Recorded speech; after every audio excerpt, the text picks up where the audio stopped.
Geologists have known for years that substantial deposits of oil and natural gas are trapped in deep shale formations. These shale reservoirs were created tens of millions of years ago. Around the world today, with modern horizontal drilling techniques and hydraulic fracturing, the trapped oil and natural gas in these shale reservoirs is being safely and efficiently produced, gathered, and distributed to customers. Let's look at the drilling and completion process of a typical oil and natural gas well. Shale reservoirs are usually 1 mile or more below the surface, well below any underground source of drinking water, which is typically no more than 300 to 1,000 feet below the surface. Additionally, steel pipes, called casing, cemented in place, provide a multi-layered barrier to protect freshwater aquifers. During the past 60 years, the oil and gas industry has conducted fracture stimulations in over 1 million wells worldwide. The initial steps are the same as for any conventional well. A hole is drilled straight down using freshwater-based fluids, which cools the drill bit, carries the rock cuttings back to the surface, and stabilizes the wall of the well bore. Once the hole extends below the deepest freshwater aquifer, the drill pipe is removed and replaced with steel pipe, called surface casing. Next, cement is pumped down the casing. When it reaches the bottom, it is pumped down and then back up between the casing and the borehole wall, creating an impermeable additional protective barrier between the well bore and any freshwater sources.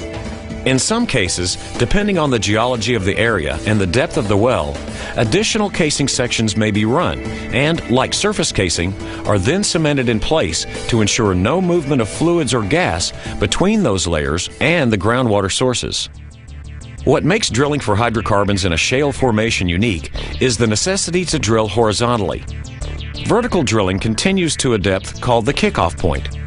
This is where the wellbore begins curving to become horizontal. One of the advantages of horizontal drilling is that it's possible to drill several wells from only one drilling pad, minimizing the impact to the surface environment. When the targeted distance is reached, the drill pipe is removed, and additional steel casing is inserted through the full length of the wellbore. Once again, the casing is cemented in place. For some horizontal developments, new technology in the form of sliding sleeves and mechanical isolation devices replace cement in the creation of isolations along the wellbore. Once the drilling is finished and the final casing has been installed, the drilling rig is removed and preparations are made for the next steps, well completion. The first step in completing a well is the creation of a connection between the final casing and the reservoir rock. This consists of lowering a specialized tool called a perforating gun, which is equipped with shaped explosive charges, down to the rock layer containing oil or natural gas. This perforating gun is then fired, which creates holes through the casing, cement, and into the target rock.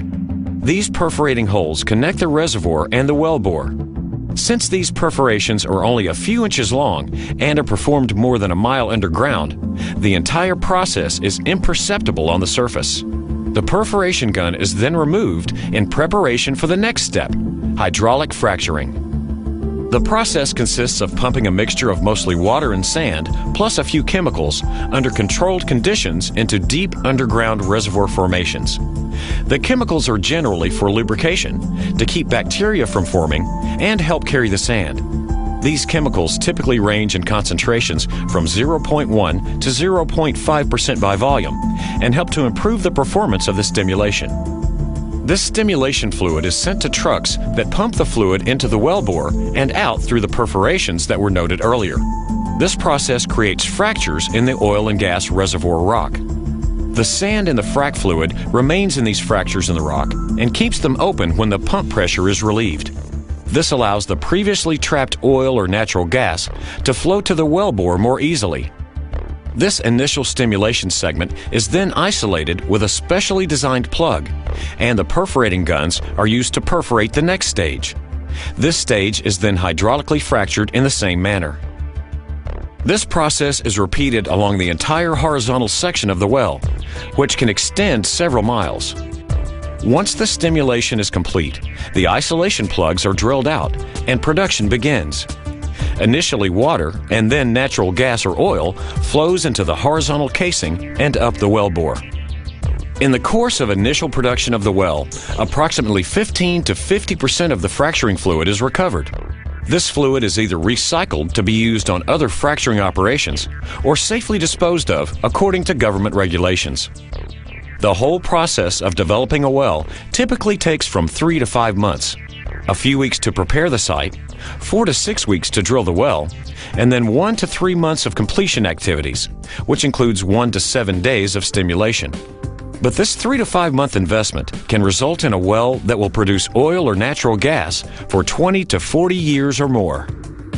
When all of the oil or natural gas that can be recovered economically from a reservoir has been produced, work begins to return the land to the way it was before the drilling operations commenced. Wells will be filled with cement and pipes cut off 3 to 6 feet below ground level. All surface equipment will be removed, and all pads will be filled in with dirt or replanted.